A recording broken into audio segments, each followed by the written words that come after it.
As we enter the final phase of this debate, I ask my audience to consider for a moment the ultimate nature of the battle to legalize same-sex marriage. Same-sex marriage promises to be a unifying force for the LGBT community, not, as my opponent has tried to argue, a divisive one. This is for countless reasons that I've outlined in my previous arguments. First, same-sex marriage provides the LGBT community a direct en-route to the social infrastructure of our nation. It provides the LGBT civil rights movement additional foundations to which they can anchor their movement. Foundations that are considered by many to be the very building blocks of society, the married couple and the family unit. In the same vein, it helps to reduce the stigma against LGBT relationships by giving them a normal social position alongside straight relationships. Second, the legalization of same-sex marriage represents an enormous victory for the LGBT community, invigorating and inspiring the civil rights movement still further. I make this point in contrast with my opponent's belief that gaining same-sex marriage will cause the members of the movement benefiting most from it to drop out once this achievement is made.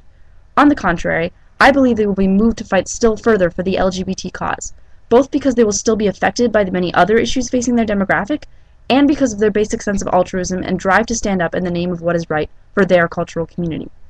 Third, the legalization of same-sex marriage is one vital piece of a several-step movement, a piece that is better addressed sooner rather than later because of the basis it can provide for taking other steps in this movement. For example, non-discrimination in education in a family setting. While this particular piece may not address the exact specific needs of everyone in the LGBT community at one time, it symbolically represents victory for each and every member, including transgenders who will also gain the right to marry with this measure in cases where they wish to. Same-sex marriage, therefore, should indeed be the top priority of the LGBT civil rights movement.